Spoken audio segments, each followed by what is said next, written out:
하나님의 말씀 에스라 1장 1절부터 11절 말씀 보겠습니다. 에스라 1장 1절부터 11절까지 말씀입니다. 우리 함께 교독하겠습니다. 바사왕 고레스 원년에 여호와께서 예레미야의 입을 통하여 하신 말씀을 이루게 하시려고 바사왕 고레스의 마음을 감동시키심에 그가 온 나라에 공포도 하고 조소도 내려 이르되 바사왕 고레스는 말하노니 하늘의 하나님 여호와께서 세상 모든 나라를 내게 주셨고 나에게 명령하사 유다 예루살렘에 성전을 건축하라 하시나니 이스라엘의 하나님은 참신이라. 너희 중에 그의 백성된 자는 다 예루살렘으로 돌아가서 이스라엘의 하나님 여호와의 성전을 건축하라. 그는 예루살렘에 계신 하나님이시니라. 그 남아있는 백성이 어느 곳에 머물러 살는지 그곳 사람들이 마땅히 은과 금과 그 밖의 물건과 짐승으로 도와주고 그 외에도 예루살렘의 주를 하나님의 성전을 위하여 예물을 기쁘게 드릴지니라 하였더라. 이에 유다와 베냐민 족장들과 제사장들과 레위 사람들과 그의 마음이 하나님께 감동을 받고 올라가서 예루살렘에 여호와의 성전을 건축하고자 하는 자가 다 일어나니 그 사면 사람들이 은들과 금과 물품들과 짐승과 보물로 돕고 그 외에도 예물을 기쁘게 드렸더라. 고레스 왕이 또 여호와의 성전 그릇을 꺼내니 옛적에 느부갓네살이 예루살렘에서 옮겨다가 자기 신들의 신상에 두었던 것이라. 바사왕 고레스가 참고인이 이드르다에게 명령하여 그 그릇들을 꺼내어 세워서 유다 종족 세스바살에게 옮겨주니 그 수는 금 접시가 30개요 은 접시가 1000개요 칼이 29개요 금 대접이 30개요 그보다 못한 은 대접이 410개요 그 밖에 그릇이 1000개이니 함께 공독합니다. 은 그릇이 모두 5400개라. 사로잡힌 자를 바벨론에서 예루살렘으로 데리고 갈 때에 세스바살이 그 그릇들을 다 가지고 갔더라. 아멘. 네, 오늘의 말씀 마음을 감동시키는 하나님의 은혜 첫 번째 귀한 말씀을 함께 나누겠습니다. 우리 하나님은 어떠한 분으로 우리가 알고 믿고 있느냐라고 하는 것은 참 중요합니다. 우리가 지난 시간 계속 살펴왔듯이 하나님은 역사를 주관하시는 분이고 고치시고 싸매시는 하나님을 우리가 말씀을 나누었습니다. 때로 하나님은 우리가 하나님의 말씀대로 하나님의 뜻대로 하나님의 인도하심을 거부하고 자기 멋대로 삶을 살아갈 때 하나님은 책망하십니다. 채찍을 드십니다. 그리고 때로는 우리를 심하게 때리기도 하시는 무서운 하나님이십니다. 하지만 무섭기만 한 분은 아닙니다. 언제나 우리를 돌아오기를 기다리고 계시고 우리를 사랑으로 품어주시고 용서해 주시는 정말 사랑과 긍휼이 많으신 좋으신 하나님입니다. 그래서 호세아 선지자가 이렇게 이야기했습니다. 이제 주께로 돌아가자. 주께서 우리를 찢으셨으나 다시 싸매어 주시고 우리에게 상처를 내셨으나 다시 아물게 해주신다. 이스라엘 백성들은 출애굽의 은혜를 누렸습니다. 그리고 하나님께서 약속하신 가나안 땅을 향하여 나아가는 그 광야 40년 속에서 하나님께서 먹여주시고 입혀주시고 돌보시고 지켜주시는 그 은혜를 누렸습니다. 그런데 이스라엘 백성이 그 은혜를 잊어버렸습니다. 늘 주어진 것에 만족하고 감사하지 않고 불평하고 원망하고 짜증냈습니다. 그러면서 하나님을 떠났습니다. 우상 숭배했습니다. 하나님의 말씀대로 행하지 않았습니다. 그래서 하나님께서는 이스라엘 백성들 주변에 있는 이방 민족들을 통해서 심판하시고 채찍질하고 돌아오기를 기다리셨습니다. 하지만 이스라엘 백성들은 여전히 하나님을 떠나고 우상 숭배하고 있습니다. 그러한 가운데서도 하나님께서는 이스라엘 백성들을 여전히 붙잡고 계시고 또 그들의 아픔과 그들의 고통을 상처를 보듬어 안아 주셨습니다. 치유하고 회복시켜 주시는 은혜를 베풀어 주셨습니다. 그래서 이사야 선지자가 치유하고 회복시켜 주시는 하나님의 은혜에 대해서 이렇게 선포합니다. 주께서 백성의 상처를 싸매어 주시고 매맞아 생긴 그들의 상처를 고치시는 날에 달빛은 마치 햇빛처럼 밝아지고 햇빛은 7배나 밝아져서 마치 7날에 한데 모아놓은 것 같이 밝아질 것이다. 상처를 싸매주시고 고쳐주시는, 회복시켜주시고 치유하시는 하나님을 선포하고 있습니다.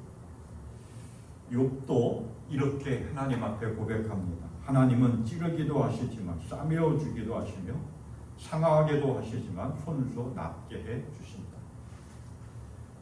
누구나 모든 사람들이 아픔이 있고 상처가 있습니다. 상처 없는 사람, 아픔 없는 사람 아무도 없습니다. 때로는 하나님으로부터 징계를 받습니다. 직직제를 당합니다. 누구 어느 한 사람도 하나님으로부터 책망받지 않은 사람, 꾸지람 받지 않은 사람 아무도 없습니다. 그런데 하나님은 우리의 그 상처, 우리의 그 아픔, 우리를 때로는 꾸짖고 책짓질하고 계시지만 또 한편으로는 우리를 붙잡고 계십니다. 우리를 돌보아 주십니다. 그래서 아픈 것, 상처난 것, 약을 바르시면서 치유해 주시고 회복시켜 주시고 그 치유하고 회복시켜 주시는 상한 것들을 고쳐주시고 싸매어 주시는 하나님의 은혜를 누리는 복된 인생 되기를 소망합니다. 에스라서를 우리가 나누고 있습니다. 학사 겸, 그러니까 학자, 성경 학자 겸 제사장인 에스라가 기록한 하나님의 말씀입니다.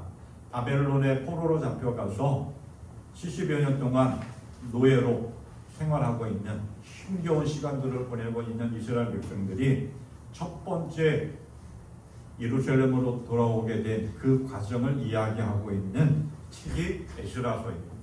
느헤미야 이어지는 그 다음 층에 기록되어져 있는 느헤미야와 연결되어서 어떻게 이스라엘 백성들이 예루살렘으로 돌아왔느냐, 그리고 어떻게 해서 성벽을 다시 쌓고 성전을 다시 재건축했느냐라고 하는 회복에 대한 이야기를 하고 있는 것이 에스라서입니다. 우리가 지금까지 살펴봤듯이 이스라엘은 북왕국 이스라엘이 아수르에 멸망했고 남왕국 유다가 바벨론에 BC 537년에 멸망했습니다. 바벨론에 멸망하면서 예루살렘 성전은 불타버렸습니다. 다 무너졌습니다. 예루살렘 성전 안에 있던 물건들도 바벨론에 의해서 다 빼앗겼습니다. 그리고 수많은 사람들이 바벨론의 포로로 끌려갔습니다. 도시는 황폐화되어졌고 그들이 그렇게 의지하고 붙잡았던 예루살렘 성전은 무너졌고 많은 사람들은 바벨론의 포로로 끌려가서 힘겨운 시간들을 보내고 있습니다. 그때 하나님께서는 일찍이 예레미야 선지자를 통해서 이스라엘 백성들을 해방시킬 것이다 라고 약속하셨습니다. 포로로 끌려간 이스라엘 사람들 정말 힘겨운 시간들을 보내고 있는데 하나님께서 예레미야 선지자에게 약속한 대로 70년 기한이 이르렀을 때 하나님께서 이스라엘 백성들을 바벨론의 그 포로에서 해방시켜 주셨고 예루살렘으로 돌아올 수 있도록 은혜를 베풀어 주셨습니다. 이스라엘 백성들에게 베풀어 주신 하나님의 포로로 잡혀있는 이스라엘 백성들에게 베풀어 주신 하나님의 첫 번째 은혜, 하나님의 놀라운 역사하심의 은혜가 첫 번째 기환이었던 것입니다. 그러니까 하나님께서 어떻게 이스라엘 백성들을 예루살렘으로 돌아오게 해주셨느냐라고 하는 것을 오늘 말씀을 통해서 우리가 이제 깨닫게 됩니다. 하나님은 이스라엘 백성들의 그 첫 번째 귀향을 위해서 하신 일이 뭐냐? 페르시아 왕인 고레스의 마음을 움직이셨습니다. 감동시켰다라고 성경은 이야기합니다. 남왕국 유다가 BC 586년에 바벨론에 의해서 멸망당합니다. 예루살렘 성전은 아주 흉물스럽게 무너졌고요. 도시는 황폐화되어서 더 이상 도시의 역할을 하지 못하고 사람이 살만한 곳이 못 되었습니다. 수많은 사람들이 바벨론으로 포로로 끌려갑니다. 그 당시 바벨론은 막강한 나라였습니다. 하지만 하나님의 때가 되었을 때 예레미야 선지자를 통해서 말씀하신 70년이라고 하는 기한이 이르렀을 때 바벨론의 내란이 일어나면서 점점 힘이 약해지기 시작합니다. 느부갓네살 왕이 42년 동안 통치했을 때에는 막강한 권력, 힘을 가지고 있는 그 주변에 있는 많은 나라를 정복했던 나라였습니다. 그런데 그가 죽고 그의 아들 마르둑이 2년 동안 나라를 다스립니다. 느부갓네살 이후에 혼란이 일어나면서 느부갓네살 왕이 다스리던 그 가문이 이제 마르둑이 살해당함으로 인해서 왕조가 없어지고 하란 출신인 나보니두스라고 하는 사람이 왕권을 차지합니다. 왕조가 바뀐 겁니다. 그러니까 그 느부갓네살 왕이 통치할 때는 마르둑이라고 하는 신을 섬겼는데 하란 출신인 나보니두스가 다스릴 때에는 나보니두스의 어머니가 섬겼던 달의 신이라고 하는 신을 섬기도록 했습니다. 그러니까는 바벨론 사람들이 혼란을 겪었을 뿐만 아니라 크게 반발을 하기 시작합니다. 그래서 이 나보니두스가 자신이 섬기는 신을 섬기기 위해서 사막에 10년 동안 생활을 하면서 그의 아들인 벨사살, 다니엘서에 나오는 그 벨사살을 왕으로 세워서 나라를 통치하게 합니다. 이러면서 바벨론이라고 하는 나라가 크게 흔들리는 상황 속에 있습니다. 그때 신흥 강국인 페르시아, 성경에는 바사라고 하는 지금 현재의 이란이라고 하는 나라가 새롭게 등장하면서 바벨론을 정복합니다. 바벨론의 70년의 역사가 끝이 나는, 그리고 바벨론을 정복한 사람이 누구냐? 고레스라고 하는 왕입니다. 세계 역사에서는 이 고레스라고 하는 왕을 키루스 2세라고 이야기합니다. 키루스 대왕, 키루스 대제라고 하는 사람인데 이 사람도 페르시아라고 하는 제국이 그냥 처음부터 크게 왕성했던 권력의 힘을 가지고 있던 막강한 나라가 아니라 아주 작은 그런 안산이라고 하는 나라의 왕의 아들이었습니다. 이 고레스가 아버지의 뒤를 이어서 왕이 되면서 주변의 나라들을 차차차차 정복해 나가면서 막강한 나라로 만들어 나가. 그러면서 최종적으로 그 당시의 세계를 제패하고 있었던 바벨론을 정복합니다. 그리고 대제국 페르시아를 이룩합니다. 현재의 이란을 세운 그런 나라의 왕이라고 할 수가 있겠죠. 그 페르시아의 왕으로 등극하면서 고레스가 첫 해에 선포하는 것이 뭐냐? 당시 바벨론의 포로로 잡혀 있었던 유다 민족뿐만 아니라 주변의 여러 민족들을 자기 고국으로 돌려보내는 그런 유화 정책을 펼쳤습니다. 그래서 그 내용이, 칙령의 내용이 588년에 선포됐는데 이러한 내용이 있습니다. 첫째, 모든 노예들은 석방되고 외국으로 끌려간 포로들은 본국으로 송환되어야 한다. 둘째, 종족, 언어, 종교에 상관없이 모든 백성은 동등하게 대우받아야 한다. 셋째, 파괴된 사원은 복구되어 원래의 영광을 되찾아야 한다. 이러한 왕 칙령을 선포했고, 그리고 이 선포한 내용이 유엔에 전시되어 있다라고 이렇게 합니다. 자, 여기서 우리가 하나 생각해 볼 것, 고레스 왕은 왜 이런 칙령을 선포하였을까요? 이스라엘 백성들뿐만 아니라 바벨론에 의해서 포로로 끌려간 수많은 민족들을 왜 해방시켜주고 그들이 섬겼던 신전들을 다시 세워서 그 영광을 다시 회복할 수 있도록 하는 정책을 펼쳐나갔을까 하는 것을 한번 생각해 볼 수밖에 없겠죠. 그 이유를 오늘 성경은 분명히 우리에게 말씀하고 있습니다. 1절에서 이렇게 이야기하고 있죠. 주께서는 예레미야를 시켜서 하신 말씀을 이루시려고 페르시아 왕 고레스의 마음을 감동시키셨다. 고레스 왕이 이러한 명령을 내릴 수 있었던 이유가 뭐냐? 하나님께서 예레미야 선지자를 통해서 하신 말씀을 이루시고 하나님의 뜻, 하나님의 계획을 이루시려고 고레스라고 하는 사람을 사용하셨다라고 하는 거예요. 그러면 예레미야 선지자를 통해서 하나님께서 말씀하셨던 하나님의 계획이 뭐냐? 예레미야 25장 11절 13절에서 이렇게 이야기합니다. 이 땅은 깡그리, 표준세번역 성경으로, 이 땅은 깡그리 끔찍한 폐허가 되고 이 땅에 살던 민족은 70년 동안 바벨로니아 왕을 섬길 것이다. 이렇게 70년이란 기한이 다 차면 내가 바벨로니아 왕과 그 민족과 바벨로니아 땅의 죄를 벌하며 그것을 영원한 황무지로 만들어 버리겠다.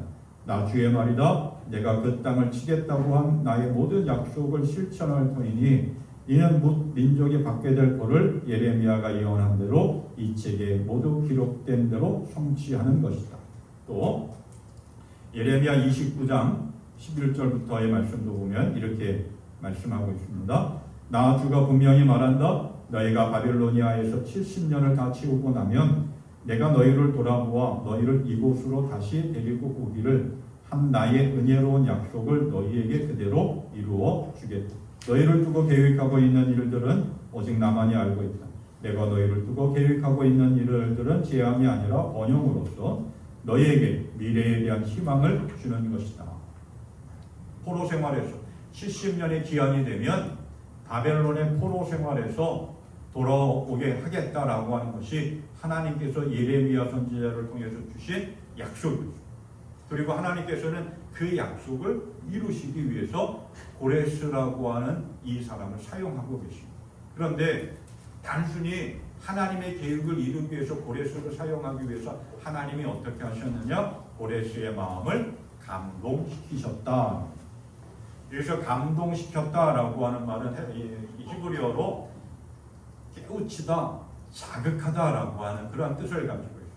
그러니까 하나님께서 하나님의 뜻을 이루시기 위해서 하나님의 약속을 성취하시기 위해서 고레스라고 하는 그 사람의 마음을 움직이셨다는 거예요. 고레스라고 하는 그 사람을 하나님께서 만지셨다는 거예요. 그래서 고레스는 하나님의 도구가 된 것이죠. 방송국 어느 방송인지 기억은 못하는데 벌거벗은 세계사 206화에 보면 그 주제가 평화의 도시 예루살렘은 왜 분쟁의 도시가 되었나라고 하는 주제로 다루었습니다.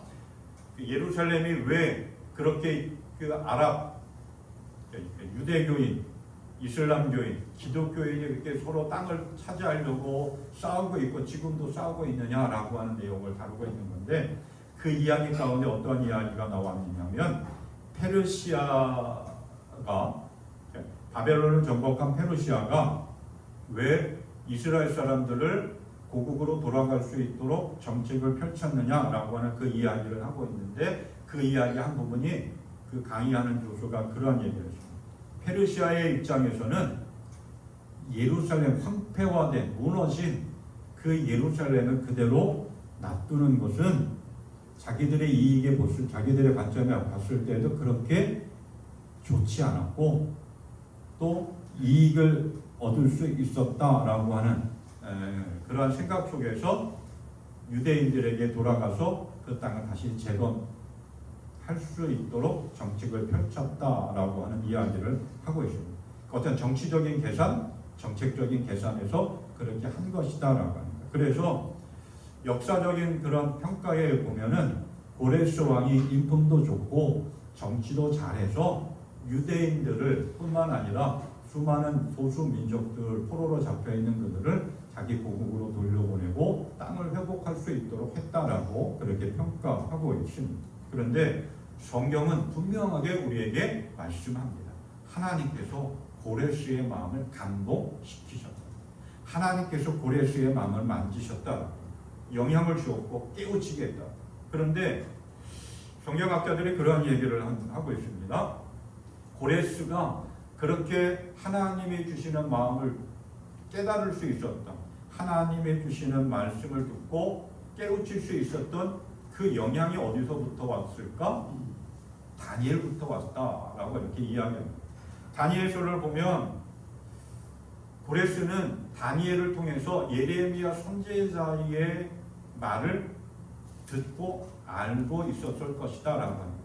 왜냐하면 고레스가 나라를 정복했을 때 바벨론뿐만 아니라 다니엘은 계속해서 총리로서 그 직무를 감당하고 있었고 고레스가 페르시아의 왕이 되었을 때에도 다니엘이 그 총리의 역할을 위치에 있어서 그 역할을 감당하면서 왕의 측근에서 보좌하면서 왕에게 그런 하나님의 말씀에 대한 이야기를 했을 것이다.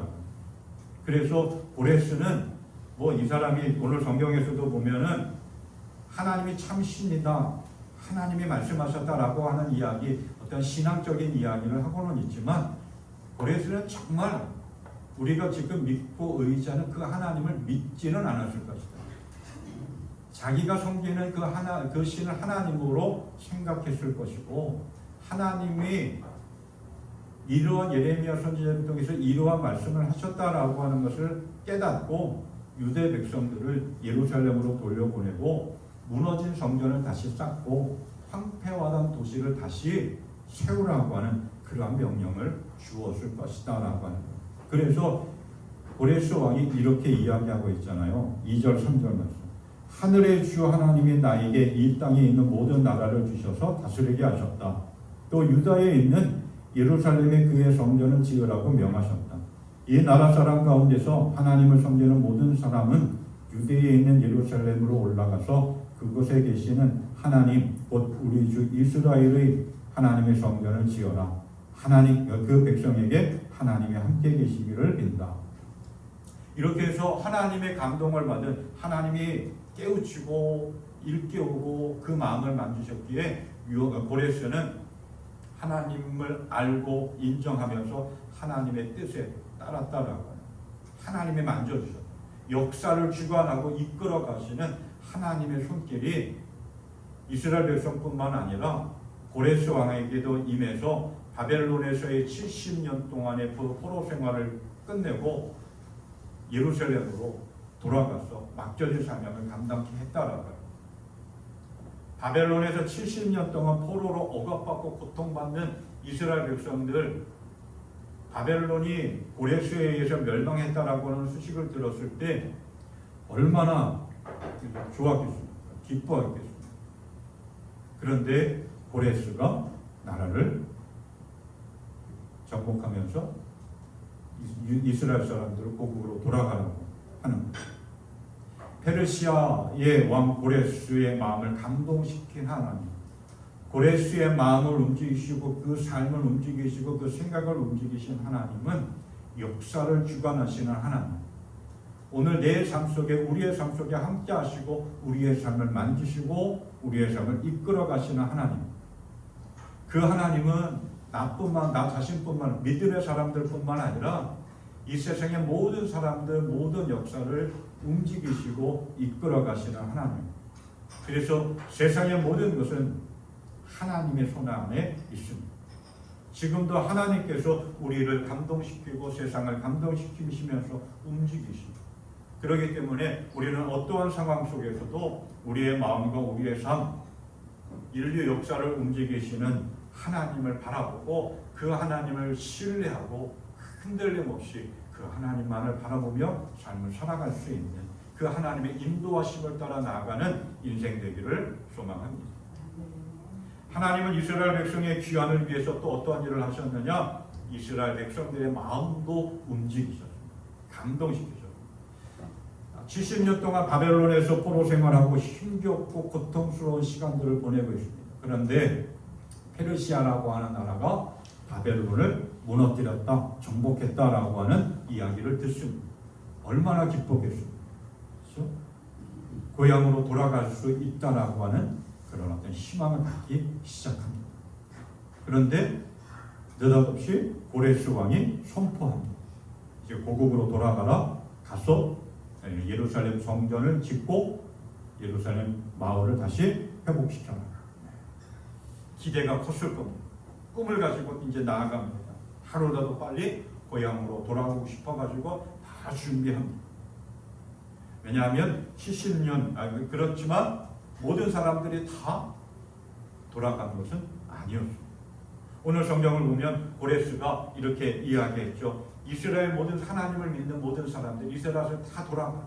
그런데 오늘 성경을 보면 5절에서 이렇게 이야기하고 있습니다. 그때 유다와 베냐민 가문의 우두머리들과 제사장들과 레위 사람들과 하나님께 감동을 받고 예루살렘으로 올라가서 주의 성전을 지으려고 하는 모든 사람들, 그러니까 바벨론의 포로로 끌려갔던 사람들이 몇 명 정도 됐느냐?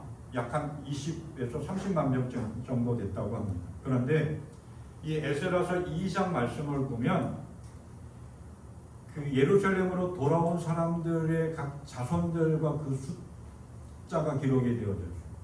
근데 보니까 숫자가 몇 명이었느냐? 42,360명이 돌아왔다고 합니다. 그러니까 약 한 30% 정도 돌아온 거야. 근데 모든 지파가 아니라 오늘 성경 말씀 보니까 유다와 베냐민 가문, 우두머리 지도자들. 유다와 베냐민 가문은 다윗의 왕의 후손들이에요.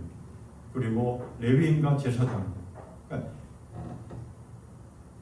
모든 유대인들이 아니라 다윗의 후손들과 어떤 사명과 책임감을 가지고 있는 사람들, 레위인과 제사장들만, 그리고 하나님으로부터 감동을 받은 하나님의 그 마음을 움직이신 사람들이 예루살렘으로 돌아왔다라고 합니다.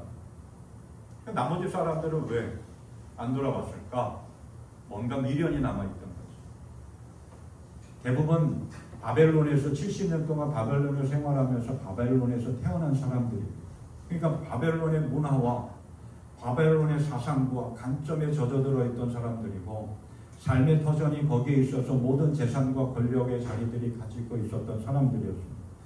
그런데 먼 길을 떠나서 황폐화되어진 그 예루살렘 도시를 다시 쌓고 무너진 예루살렘들을 성을 다시 건축한다라고 하는 것은 정말 쉽지 않은 일이었습니다. 하고 싫었겠죠. 누가 그 일을 하고 싶겠습니까? 그런데 그 많은 사람들 가운데서 하나님의 감동을 받은 사람들, 하나님이 그들의 마음을 감동시킨 사람들은 사명감을 가지고 책임을 가지고 힘들고 어려워도 마음은 싫지만 하나님이 주신 마음 때문에 그 길을 떠나서 예루살렘으로 왔다라고 합니다. 하나님의 마음을 움직였다고. 고레스의 마음을 감동시켰다라고 하는 것은 뭔가 깨우치고 자극을 줬다라고 하는 것이지만, 여기 쓰인 이 이스라엘 사람들의 마음을 감동시켰다라고 하는 말은 오늘날로 해석하면 성령의 역사입니다. 성령의 이끄심입니다. 우리가 하나님의 일을 할 때 하나님이 깨우쳐 주셔야 돼요. 하나님 가르쳐 주셔야 되고, 그 가르쳐 주심을 알기 위해서는, 깨닫기 위해서는 성령의 역사가 우리의 삶 속에 있어야 되고, 또 그러한 가운데 우리는 성령의 인도하심, 하나님의 이끄심을 따라 나아가야 하나님 앞에 쓰임받을 수가 있고 하나님이 기뻐하는 온전한 믿음의 삶을 살아갈 수가 있습니다. 예루살렘 무너지고 황폐화되고 도시의 역할을 하지 못한 무너졌던 예루살렘 성전을 다시 쌓는 건 정말 힘듭니다. 하기 싫죠. 누가 그 일을 하겠고, 그 예루살렘의 삶의 터전이 다 있습니다. 그런데 하나님이 주시는 감동, 아브라함이 하나님의 부름을 받고 그의 삶의 터전을 다 버리고 하나님의 인도하심을 따라 나아갔던 것처럼, 골리앗 앞에서 하나님의 주신 감동을 가지고 성령의 역사와 성령의 이끌리심으로, 성령의 권능으로 골리앗을 대적했던 것처럼, 하나님의 부르심을 받고 성령의 역사에 이끌심을 따라서 하나님의 사도로 복음을 전파했던 바울 사도처럼 오늘 우리도 하나님의 영이 임하고 하나님의 성령의 역사가 임하며 성령의 인도하심을 따라 그 말씀대로 삶을 살아갈 수 있기를 바랍니다. 하나님은 지금도 우리의 마음을 만지시고 움직이시고 성령의 은혜를 주십니다. 문제는 그 성령의 역사하심 속에 우리가 어떻게 반응하느냐라고 하는 거예요. 순종하고 깨닫고 하나님의 이끄심을 따라 나아갈 수 있기를 바랍니다. 이스라엘 백성들의 귀향을 위해서 하나님께서 하신 또 하나의 일은 확증을 주시다. 7절부터 11절 말씀을 보면 고향으로 돌아가는 이스라엘 백성들, 무너지고 황폐화되어진 예루살렘으로 돌아가는 이스라엘 백성들에게 하나님께서 어떠한 조치라고 할 수 있나? 어떠한 모습으로 이스라엘 백성들에게 확증을 주셨느냐라고 하는 것들을 이야기하고 있습니다. 먼저 4절 말씀을 보면 하나님께서 고레스의 마음을 감동시켜 주셨는데 그것 가운데 하나가 뭐냐면 그냥 단순히 거기 돌아가 이러한 것이 아니라 돌아가서 그 일을 행할 수 있는 모든 것들을 다 준비할 수 있도록 물자를 공급하게 주변 나라들 예루살렘 바벨론의 그 지역에 살고 있었던 사람들 또 유대인들도 미처 고국으로 돌아가지는 못하지만 자신들의 가지고 있던 재산들을 고국으로 돌아가서 성벽을 쌓고 성전을 쌓고 도시를 재건할 수 있도록 물자를 공급할 수 있도록 명령을 내렸다는 거예요. 그리고 9절부터 11절까지의 말씀을 보면 놀라운 하나님의 은혜를 또 보게 됩니다. 바벨론이 예루살렘 성전을 무너뜨리면서 그 성전 안에 있던 모든 물건들을 다 바벨론 신전으로 가지고 왔습니다. 근데 고레스 왕이 그 왕실의 물건들을 담당하고 있는 그 미드르랍이라고 하는 사람을 시켜서 그 바벨론 신전 안에 있는 예루살렘 성전에서 가지고 온 모든 물건들을 다 세워가지고 잘 정비해서 셋스바살에게 전달해 주라고 명령합니다. 그게 몇 개냐? 5,400개라고 합니다. 금그릇, 은그릇을 비롯해서 모든 물건들. 그리고 그래서 셋스바살과를 중심으로 해서 예루살렘으로 돌아오는 이스라엘 사람들이 그 모든 물건들을 가지고 돌아왔습니다. 하나님께서 그냥 마음에 감동을 주고 성령의 역사만 주신 것이 아니라 그 일을 행할 수 있도록 이스라엘 백성들에게 오늘 우리들에게도 확증을 주신다.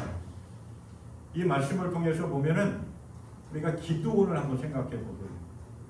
우상을 섬기고 하나님을 떠나고 말씀을 벗어난 그 이스라엘 백성들에게 하나님께서 미디안을 통해서 아주 심히 못살게 괴롭히게 합니다. 못 살겠다고 하나님 앞에 투정 부리고 좀 도와달라고 구해달라고 기도하니까 하나님이 누구를 사용하시느냐? 기드온이라고 하는 사람을 사용하십니다. 하나님 그 큰 용사요 이스라엘 백성을 구원하라 라고 명령합니다. 그랬더니 기드온이 나는 잘 못합니다. 나는 아주 작은 족속의 작은 지파에 아주 연약한 사람인데 내가 뭘 어떻게 하겠습니까? 그러면서 증거를 보여달라고 요구합니다. 그랬더니 하나님께서 사사기 6장에 있는 말씀을 통해서 보면 이슬이 한 번은 양털에만 내리고 온 땅에 내리지 않고 또 한 번은 온 땅에 이슬이 내리고 양털에만 내리지 않은 그 기적을 통해서 확증시켜 주십니다. 그래서 기드온은 용기를 가지고 하나님의 부름을 받아서 사사로서 미디안을 물리치고 이스라엘을 구원합니다. 하나님은 우리에게 말씀을 주십니다. 약속하십니다. 그러면서 그냥 아무 밑도 끝도 없이 나가라 뭘 하라가 아니라 우리에게 어떤 믿음의 확증을 보여주십니다. 기적을 통해서든지 주변의 사건을 통해서든지 주변의 어떤 누군가를 통해서 우리가 믿음으로 하나님의 감동을 받고 성령의 역사함대로 이끌어 나아갈 수 있도록 우리에게 확증을 주십니다. 증거를 보여주십니다. 그렇기 때문에 우리는 하나님이 주시는 믿음의 확신을 가지고 담대하게 나아갈 수 있기를 주님의 이름으로 축원합니다. 하나님은 약속하신 것을 반드시 이루어 가십니다. 또 하나님은 그 약속하신 일을 이루어 나갈 때 분명히 사람을 통해서 그 일을 행하십니다. 하나님의 마음에 감동함을 받은 사람, 성령의 역사에 은혜를 받고 성령의 이끌림을 받는 사람을 통해서 하나님은 하나님의 일을 해나가십니다. 고레스의 마음을 만지신 하나님, 바벨론에서 포로로 생활하고 있는 이스라엘 백성들의 마음을 만지신 하나님이 오늘 우리의 마음도 만지시고 움직이십니다. 하나님이 우리의 마음을 감동시키시고 우리의 마음을 만지셔서 성령의 충만함의 역사를 주시면 우리의 생각이 바뀌고 우리의 가치관이 바뀌고 우리의 삶에 상상도 못할 놀라운 일이 이스라엘 백성들에게 일어났던 것처럼 오늘 우리들에게도 일어날 줄 믿습니다. 그 은혜를 누리는 복된 인생. 그러기 위해서 우리가 마음을 열고 하나님 앞에 기도하고 예배하고 말씀대로 삶을 살아가며 하나님이 기뻐하시는 자랑스러워하시는 건강한 신앙의 삶을 살아갈 수 있는 우리가 될 수 있기를 주님의 이름으로 축원합니다. 아멘. 찬송가 235장